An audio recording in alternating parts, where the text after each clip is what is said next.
Good evening, brothers and sisters in Christ. Today, the topic is about the Great Commission. The Great Commission is to reach out with the gospel to everyone on this planet. It is seeing every person not saved as a mission field. The Great Commission is not an option to be considered, but a command of our dear Lord to be obeyed. There is no higher calling or greater privilege known to man than being involved and helping fulfill the Great Commission. Go into all the world and preach the gospel, said Jesus, Mark 16 verse 15. This is our Lord's last demand, which is our first priority. After we are saved, the Lord has kept us here on earth for one major reason: to witness to the lost the saving gospel. God does not have a plan B. Otherwise, He would have taken us home to be with Him in heaven. No one in heaven needs to hear the gospel. They are all saved. The Great Commission, Matthew 28 verse 16. Then the 11 disciples went away into Galilee, into a mountain where Jesus had appointed them. And when they saw Him, they worshipped Him, but some doubted.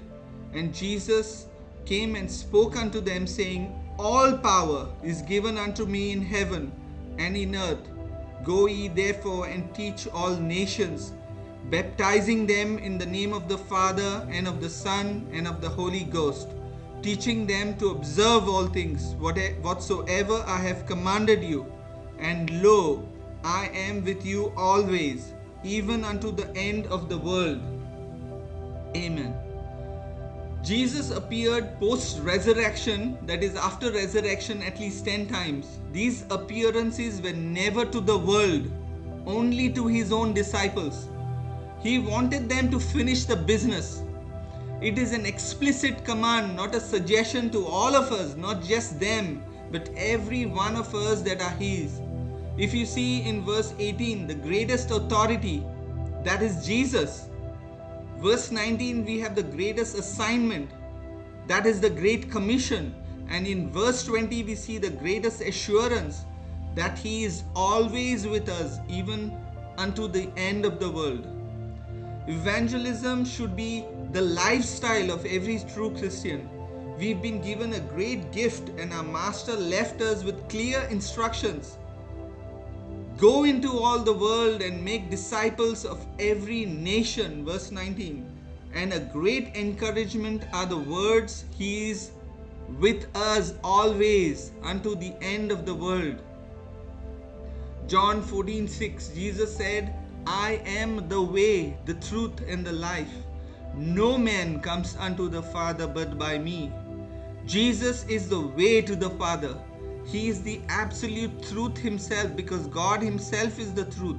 He is the life. He is the one that gives eternal life to those who are spiritually dead.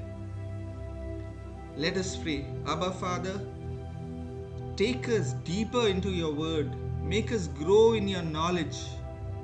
Put us on fire for your glory. Teach us, Lord, to serve you as long as we live, to be your witness till the end of this age, for your kingdom and for your glory. I ask this in Jesus' precious name. Amen. Matthew 28 verse 18. Jesus came and spoke unto them, saying, All power is given unto me in heaven and in earth. All authority has been given to Him. The risen Christ is totally and absolutely sovereign, independent, all-powerful, all-knowing, all-present. Here is a direct claim for absolute sovereignty. All authority ultimately stops at Him. He controls all. He can guide the hearts of kings like He does the direction of the rivers, Proverbs 21 verse 1. He has all authority to command us, to commission us. We are to submit to His supreme authority. He guarantees our success within His will. He uses His authority to open doors that no one can close. God is not hoping. He has all the authority. It is not based on our perfection, but His power, authority, and His will. Ephesians 1 verses 20 through 23, which he brought about in Christ when he raised him from the dead and seated him at his right hand in the heavenly places, far above all rule and authority and power and dominion, and every name that is named, not only in this age, but also in the one to come. And he put all things in subjection under his feet, and he gave him as head over all things to the church, which is his body, the fullness of him who fills all in all. Jesus is raised and seated, all things in subjection to him.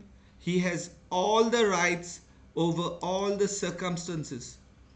Philippians 2 verses 10 and 11, that at the name of Jesus, every knee should bow, of things in heaven and things in earth and things under the earth, and that every tongue should confess that Jesus Christ is Lord, to the glory of God the Father.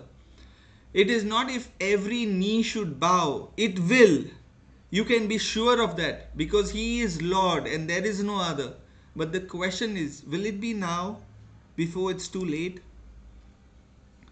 Share the gospel. Good news is meant to be shared, and we have the best news of all.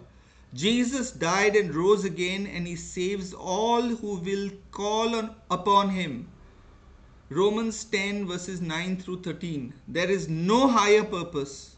There is no supreme duty. There is no greater assignment than to preach and share the gospel. To evangelize does not mean to win converts, but to simply announce the good news, to share the plan of salvation irrespective of the results. Romans 1 verse 16. For I am not ashamed of the gospel of Christ, for it is the power of God unto salvation to everyone that believes, to the Jew first and also to the Greek. In sharing the gospel, it is good to remember that the good news is the power of God that brings salvation to everyone who believes. It is the message that truly changes lives. The world never burned a casual Christian at the stake. Let me ask you, you say you are a Christian. Are you willing to die for your faith? The apostles did not get killed for their faith. They got killed for sharing their faith. Jesus has given us the marching orders. Wherever the Lord has placed you, you make disciples. You fulfill the Great Commission. Luke 9 verse 26, for whoever shall be ashamed of me and of my words, of him shall the Son of Man be ashamed. Here is a sign of the unregenerate, a clear sign given by our Lord, those who are ashamed of him. They are not his own. They claim to be Christians, but Jesus says he will deny them in front of his Father, because they denied him in front of others. They were ashamed of him. They said they were Christians, but they were never saved in the first place. They were never his. They were lukewarm Christians, neither hot nor cold, and it made him sick, and it made him vomit them out of his mouth. Revelations 3:15 and 16. John 10 verse 27. My sheep hear my voice, and I know them, and they follow me. Jesus' sheep follow him, honor and glorify him, regardless of what they face in return. They live their life to please him, to please the one they belong to. They are not affected by the opinions nor the views of those headed for hell. They care much for what the Lord has told them and what he thinks of them, not what the world thinks about them. Mark 8 verse 35.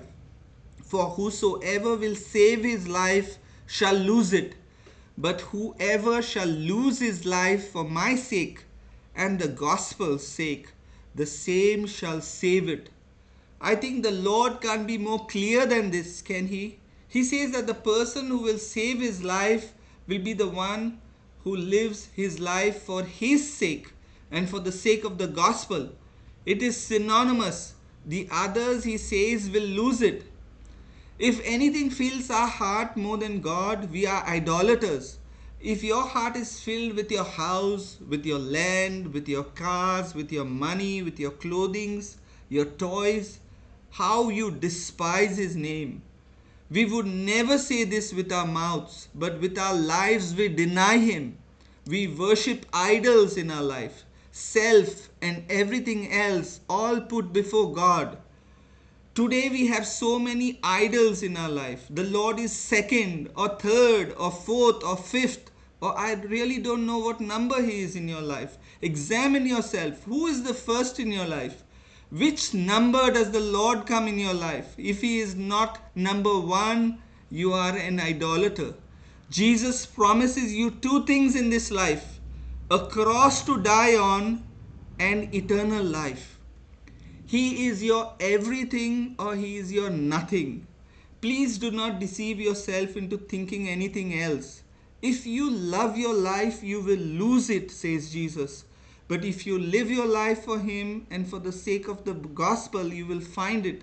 You will find eternal life. What have you chosen? Make your choice now before it is too late. 2 Corinthians 5 verse 20.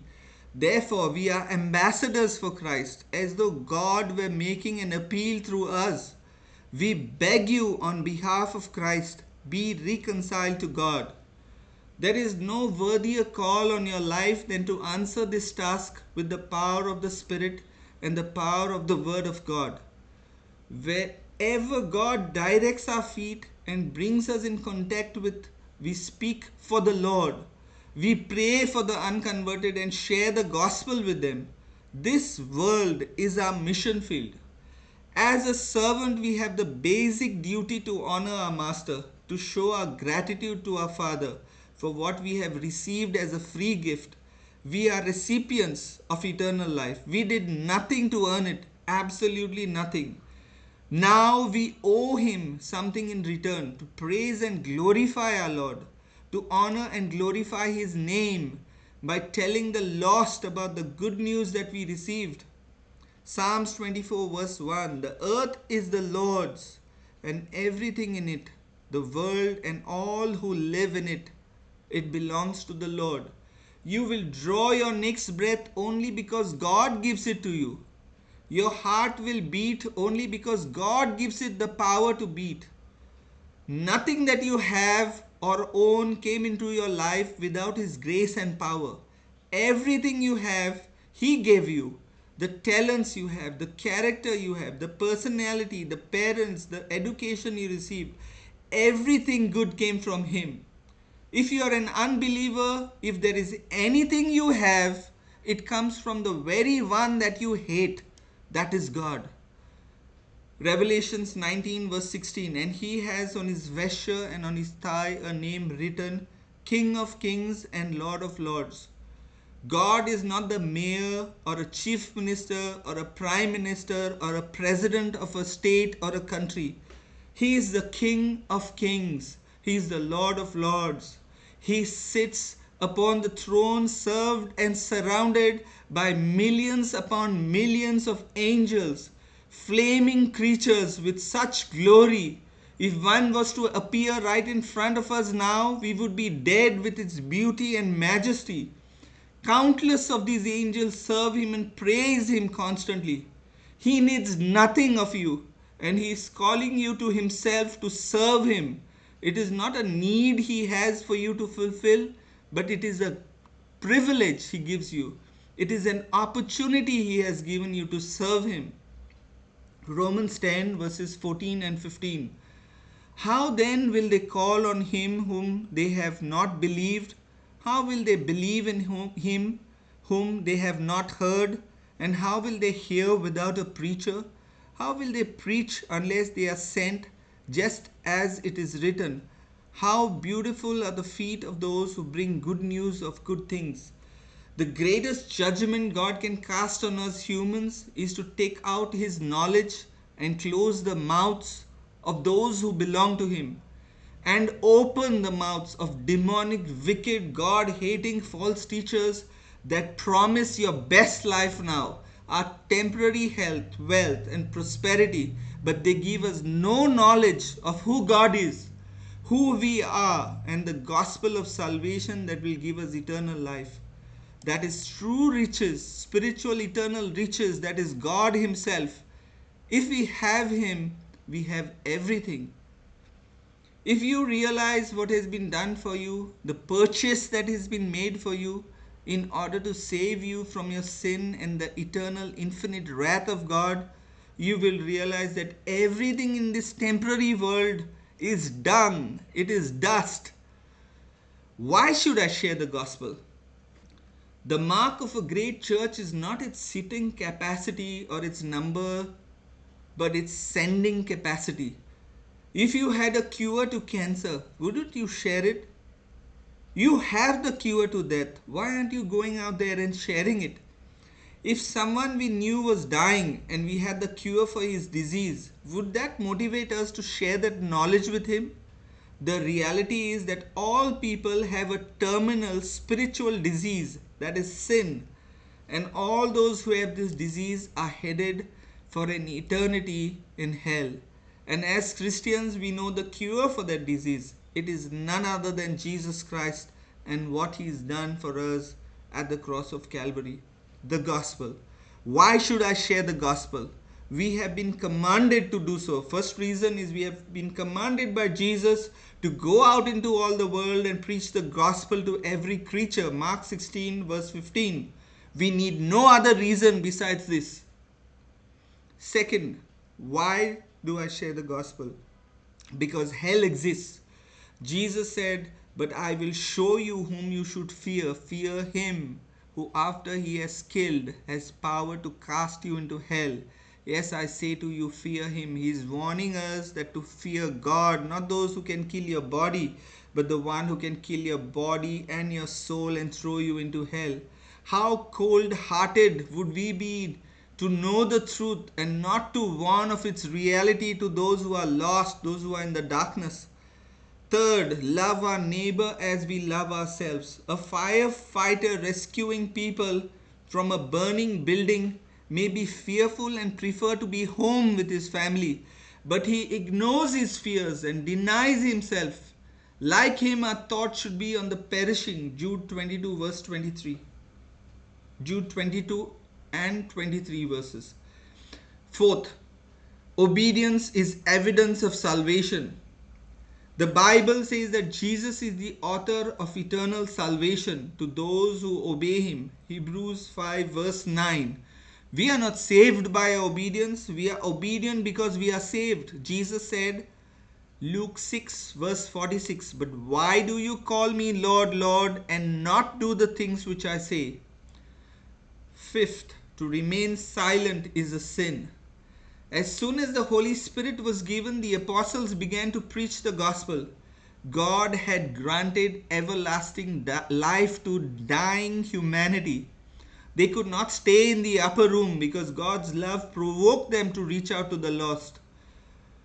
James 4 verse 17, "To him who knows to do good and does not do it, to him it is sin. It is the sin of omission." 6. It deepens our walk with God. Nothing teaches a fisherman like fishing. Interacting with the lost results in greater confidence and faith in God. 7. It causes us to search the scriptures. Wanting to know how to answer every man will send us to God's word. 2 Timothy 2 verse 15. "Be diligent to present yourself approved to God, a worker who does not need to be ashamed, rightly dividing the word of the truth." Rightly dividing the word of truth. 8th one, it deepens our gratitude for the cross. As we continually preach the cross, it will deepen our understanding of what God did for us in Christ. 1 Corinthians 2 verse 2.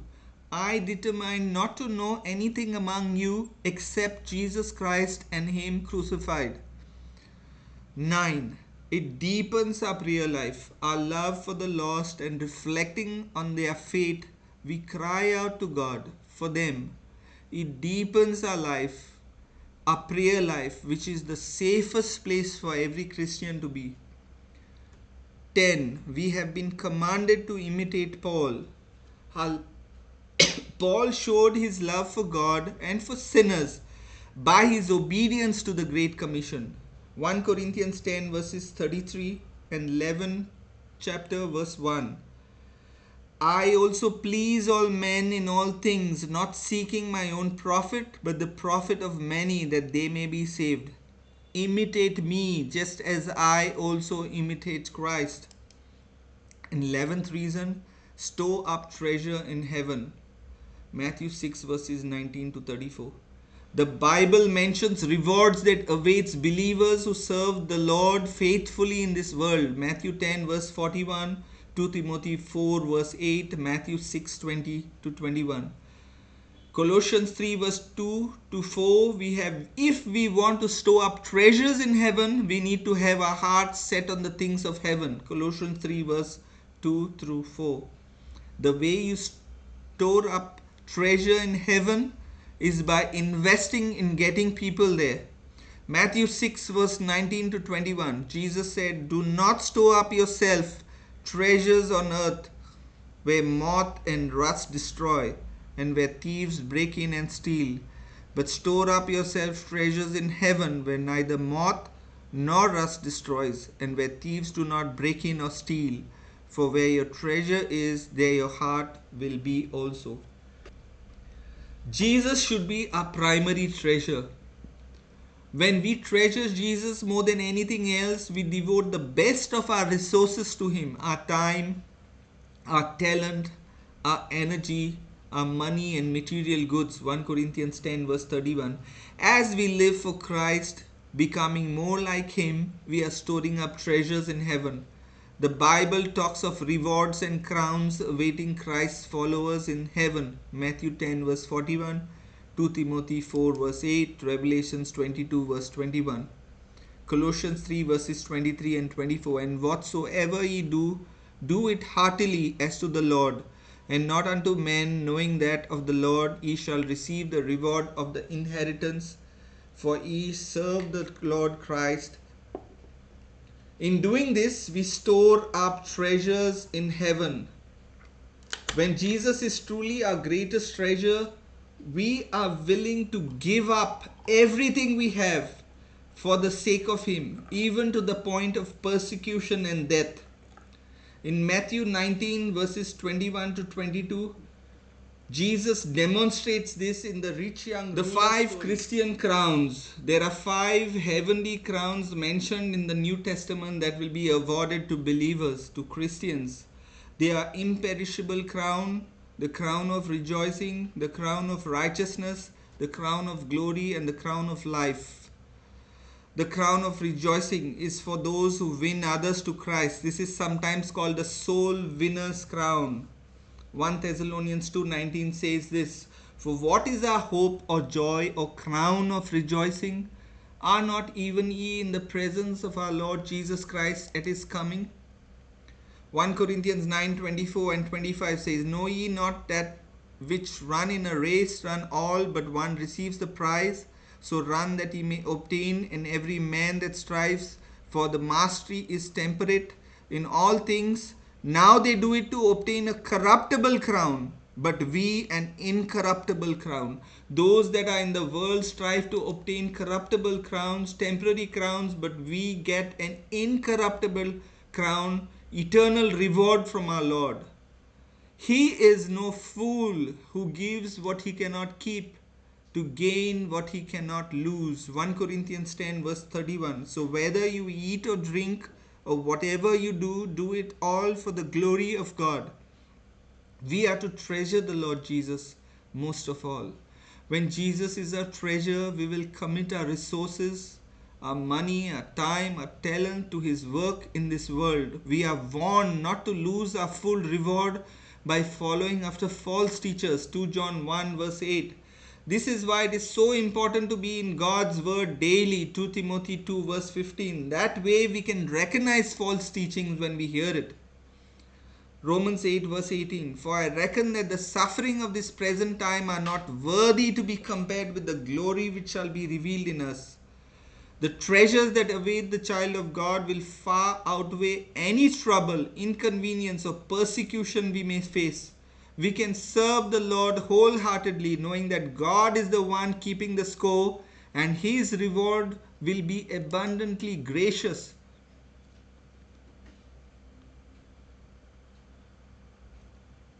1 Corinthians 15 verse 58. Therefore, my beloved brethren, be ye steadfast, unmovable, always abounding in the work of the Lord, for as much as ye know that your labor is not in vain in the Lord. We Christians, the saved, have the greatest privilege anyone has ever known. In the new covenant, we are all priests of God. Everyone who is born again, in them dwells the Spirit of God. 1 Peter 2 verse 9. But ye are a chosen generation, a royal priesthood, an holy nation, a peculiar people, that you should show forth the praises of him who has called you out of darkness into his marvelous light. A witness is one who simply tells what they have seen, heard, and experienced. A witness in a courtroom, for example, are bound to tell the truth, the whole truth, and nothing but the truth.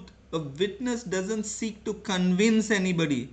All he seeks to do is be faithful to proclaim what he knows to be true and why he knows it to be true. Do we believe that God is truly sovereign even over salvation? If we do, then it is God who is the soul winner. It is the Holy Spirit who brings new birth. It is Jesus Christ who died to save the world.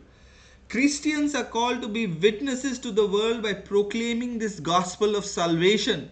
The proclamation of the gospel is the means through which the Holy Spirit of God brings repentance and faith in the lives of individuals. What can be more motivating for soul winning than to know that through our faithful proclamation of the gospel, God is saving many people? Ephesians 1 verses 4 and 5. 2 Corinthians 5 verse 17. Therefore, if any man be in Christ, he is a new creature. All things are passed away. Behold, all things are become new. It is the gospel that saves. Not only saves you for eternity, but transforms you the very way you live your life here on this planet. Colossians 1 verse 16. For by him were all things created that are in heaven and that are in earth, visible and invisible, whether they be thrones or dominions or principalities or powers. All things were created by him and for him. Everything here in this world was created for God's glory. Nothing belongs to us. Absolutely nothing. Everything belongs to the Lord. God does not need us. We need him. Satan and his angels sinned, and God did not send them a savior, but he has sent us, Lord Jesus Christ. How do we share the gospel? How to share the gospel? God calls each of us to different tasks and blesses us with different gifts, but the goal is the same, the salvation of the lost. 1 Corinthians 12 verses 6 and 7, Luke 19 verse 10. He places us in strategic positions for influence, not privilege. We have neighbors, co-workers, friends and relatives who need to hear the good news about Jesus. The gospel we present to them has eternal consequences. If it is the true gospel, it can direct men and women into the everlasting kingdom.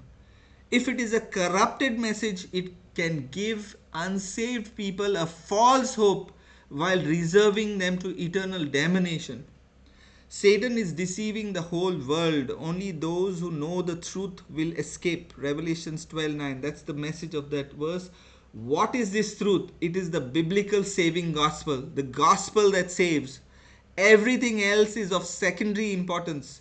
The knowledge of the gospel and one's response to it decides one's eternal destiny, heaven or hell forever.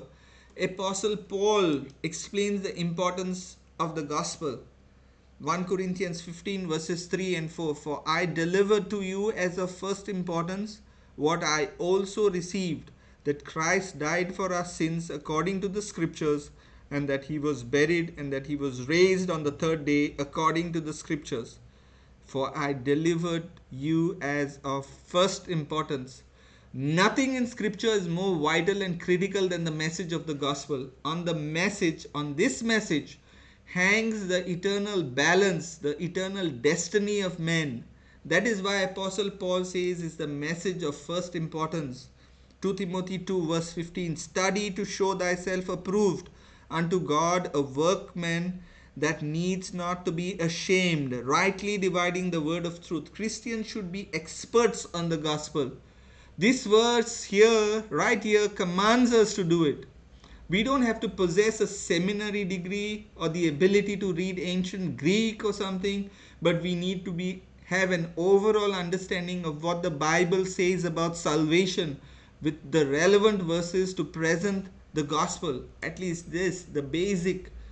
1 Corinthians 15 verse 9, for I am the least of the apostles, that am not meet to be called an apostle, because I persecuted the church of God. While sharing the gospel, just like Apostle Paul here, we can share our personal testimony, how we have experienced forgiveness of sin and the transforming power in our lives.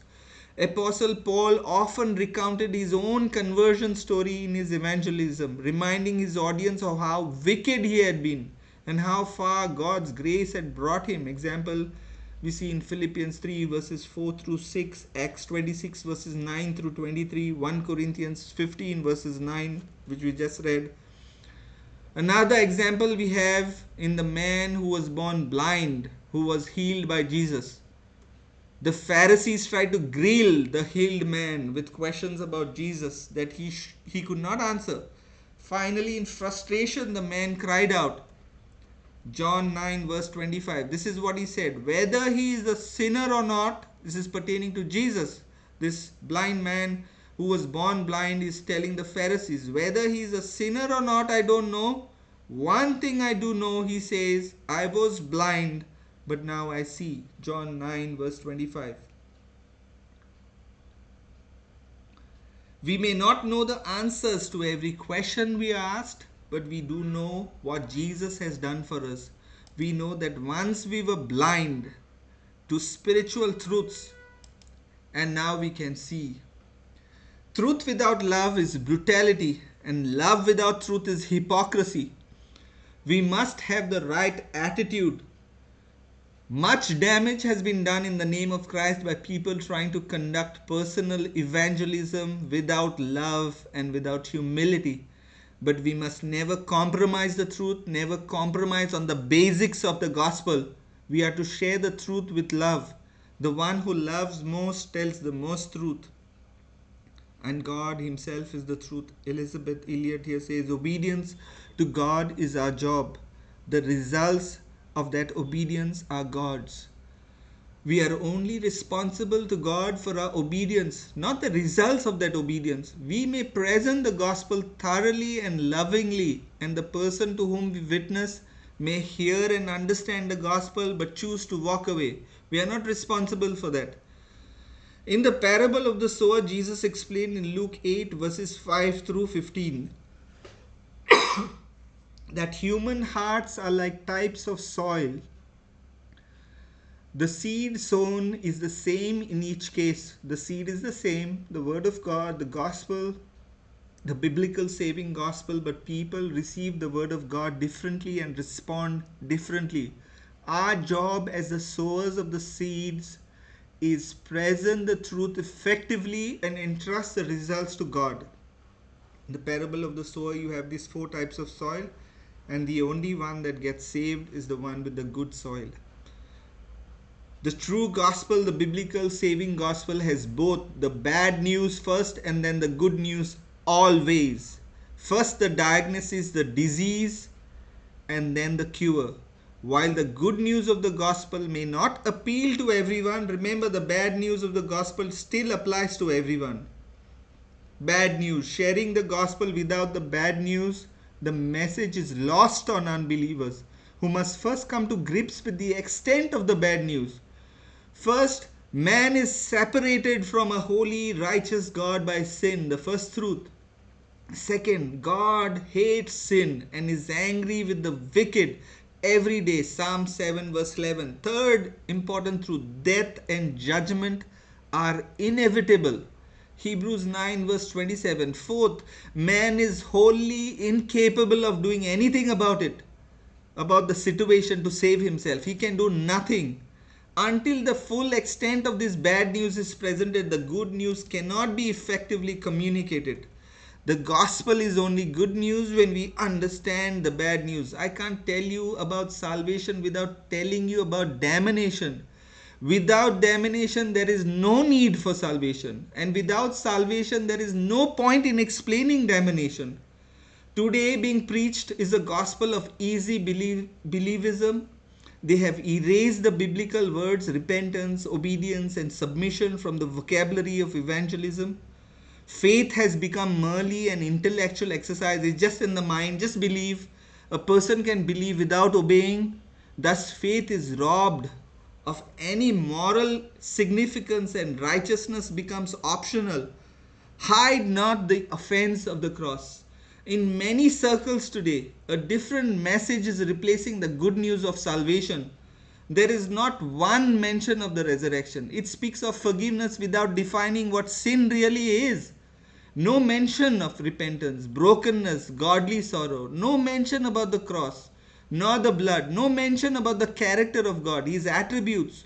No mention about the fallen nature of man, how wicked and sinful and fallen we are. And it talks of trusting Christ without describing what true faith is. There is no mention of judgment, there is no mention of hell, and ultimately, with this false gospel, there can be no true salvation. Hebrews 9 verse 27. It is appointed for men to die once, but after this the judgment. This is one appointment after death which no one can miss nor escape from. After death comes judgment, heaven or hell forever. There is no limbo. There is no in between. Is it possible to have Jesus as Savior but not Lord? Jesus comes as Savior and Lord. They are two sides of the same coin. He is a Savior to only those who are willing to submit to Him as Lord. Lord means master. Lord means ruler. No man is really saved unless he is in his heart obedient to Christ. You cannot reject His Lordship and still have Him as your get out of hell free Savior. No one knows all that His Lordship means when we first believe, but as we learn more about the real Christ, we receive Him as all that He is. Jesus is Lord. It's the truth whether or not people acknowledge the fact or not. He is more than the Messiah. He is more than the Savior. He is the Lord of all. Someday all will submit to that truth. Philippians 2 verses 9 through 11. Wherefore God also has highly exalted Him and given Him a name which is above every name, that at the name of Jesus every knee should bow, of things in heaven and things in earth and things under the earth, and that every tongue should confess that Jesus Christ is Lord, to the glory of God the Father. Acts 4 verse 12. And there is no salvation in no one else, for there is no other name under heaven given among men by which we must be saved. It is Jesus alone. There is a God-shaped hole inside us which drives us to search for God, find Him and worship Him. Only by doing so will we gain eternal life and true satisfaction and peace and joy and contentment. Sadly, many people instead begin to worship the created, the creatures, including self, and not the Creator. Romans 1 verses 21 through 23. They try to replace their need for God with anything and everything else to their own destruction. That's where we come in to go and share the gospel. Matthew 7 verse 6. Do not give what is holy to the dogs, nor cast your pearls before swine, lest they trample them under their feet and turn and tear you in pieces. We are to share the gospel, but when it becomes apparent that the gospel is not welcome, we are to move on. We are responsible to share the good news. We are not responsible for people's responses to the good news. Pigs don't appreciate pearls, and some people don't appreciate what Christ has done for them. Our job is not to force any conversions or cram the gospel down people's throats. There is no sense in preaching the value of pearls to swines. Jesus' instructions to His apostles on how to handle rejection was to simply go elsewhere. There are other people who need to hear the gospel and they are ready to hear it. Matthew 10 verse 14, and whoever shall not receive you nor hear your words when you depart out of that house or city, shake off the dust of your feet. Shaking the dust of one's feet conveys the same idea as a modern phrase, I wash my hands of it. Shaking the dust of the feet is a symbolic indication that one has done all that he can possibly do in a situation and therefore carries no further responsibility for it. Where they were received with joy, they should stay and teach. But where the message was rejected, they have no further responsibility. They were free to walk away with a clear conscience, knowing that they had done all they could do. The same applies to us. Jesus' instruction to shake the dust off our feet once again reminds us that we are only responsible for our obedience to God and not for the results of that obedience. John 15 verses 8 through 20. If the world hates you, remember that it hated me first. Since they persecuted me, naturally they will persecute you. This is the summary of these verses. So do not be discouraged. Jesus has already cautioned you about it. And Matthew 5:11, he tells us, blessed are ye when men shall revile you and persecute you and shall say all manner of evil against you falsely for my sake. Remember, you are blessed by God if you're criticized, rejected, denounced, persecuted, victimized, afflicted by men because of Jesus and the gospel message. Jesus says, rejoice, you are blessed. You are gathering treasure in heaven. Rejoice, be happy, be filled with the joy of the Lord, remembering His words, His promises. 1 Corinthians 1 verse 18. For the preaching of the cross is to them that perish foolishness, but unto us which are saved it is the power of God. God has made foolish the wisdom of this world. The wisdom of this world is foolishness with God. 1 Corinthians 1:20, 1 Corinthians 3 verse 19. Acts 20 verse 31. I cease not to warn everyone night and day with tears. Love warns. Even the word believe is misleading if it is presented as just an intellectual agreeing, like we just spoke about. That is only in the mind, that certain facts are true. Judas Iscariot believed certain facts about Jesus, but he never trusted Jesus for salvation. Salvation is not about believing a list of facts. Salvation is not about asking Jesus to come into your heart. Salvation is about repenting for one's life and believing in the gospel and surrendering your life to the Lord Jesus Christ. He comes as Savior and Lord. Every Christian is either a missionary or an impostor. Do you have no wish for others to be saved? Then you are not saved yourself. Be sure of that. If you saw someone's house on fire, wouldn't you do everything you possibly can to warn them? So why aren't you doing everything you possibly can to warn them about hellfire? If you are a lukewarm Christian, you are lost. Try offering your employer what you offer God and see how long you will last in your workplace. Refusing to warn sinners of their sins is committing eternal murder. And if anything is important to you than serving the kingdom of God, if anything is at the top of your mind more than this as you go about your life, then you are an abomination to the Lord. You are definitely a lukewarm Christian. Negligence of this basic duty is a classic sign of the lost, unconverted, lukewarm Christian. It is better to be an atheist than to claim God and be a lukewarm Christian. A lukewarm Christian is not saved. You will not be seeing them in heaven. Jesus says himself, he will spit them out. He will vomit them out of his mouth. Get saved before it's too late, he warns them. Everything you do besides this will be burnt up in fire and you will be a beggar. Gather your treasures now in heaven. Get saved and reach out to the lost as Jesus commands. To preach a gospel message which excludes the necessity of repentance is to commit eternal murder. Again, many are preaching a gospel today where there is no need of repentance. Just believe, they say. God had only one thing going. It's not a denomination, and it is definitely not a program. It is His church. It is a spiritual entity and not a physical structure. It is all those who are born again, regardless of where they are placed.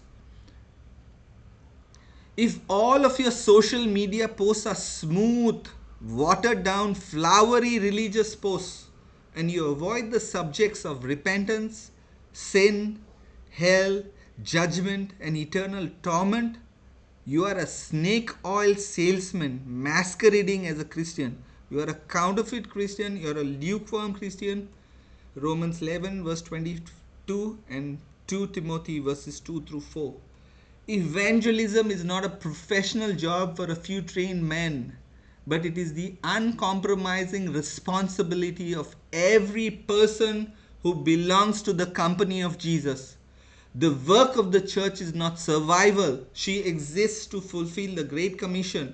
No matter what good we do for others, but if we have not shared the gospel to them, we have ultimately and essentially left them in the same condition as before, headed for hell.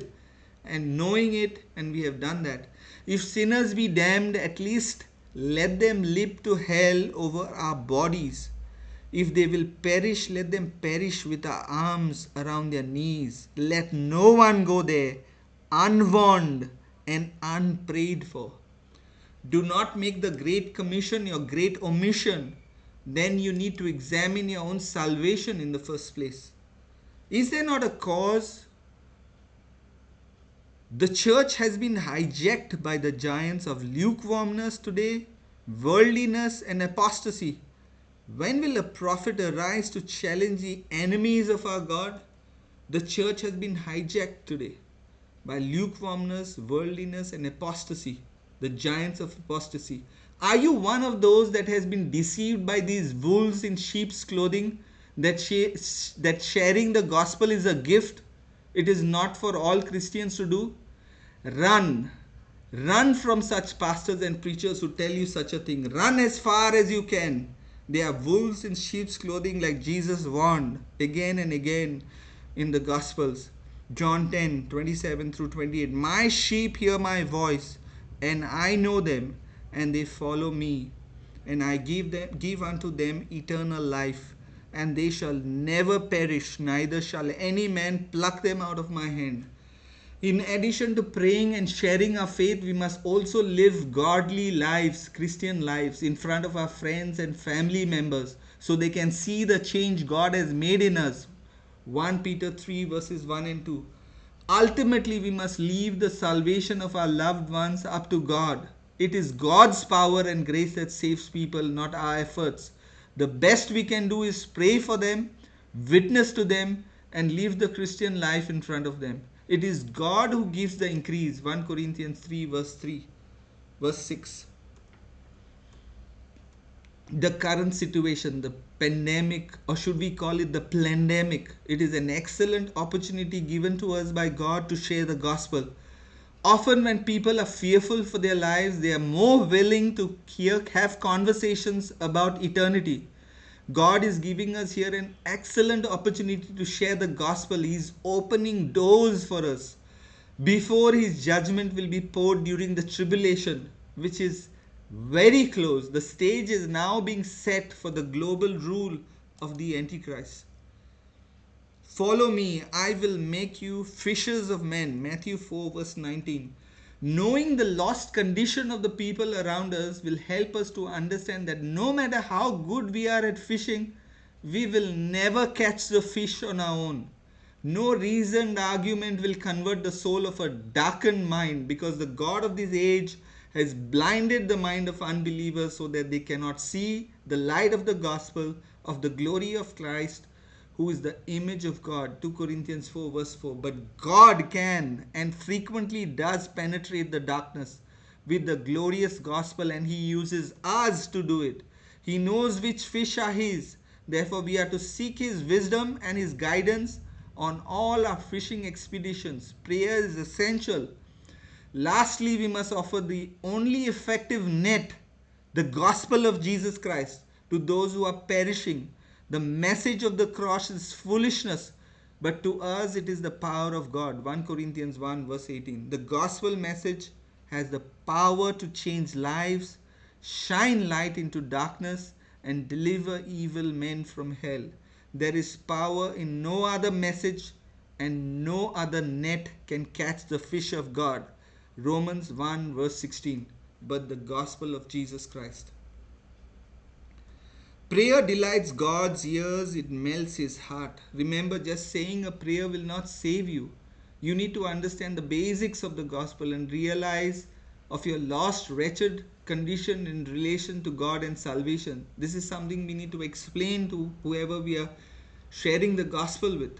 You need to genuinely repent with a godly sorrow, that is a change of mind that leads to a change of heart, and believe that is put your trust in Jesus Christ alone for your salvation. Such a trust leads to surrender to Him and obedience to Him as a lifestyle. All those who are willing to, we can lead them into a prayer of surrender. But after they understand the bad news, then we present to them the good news. Let us pray.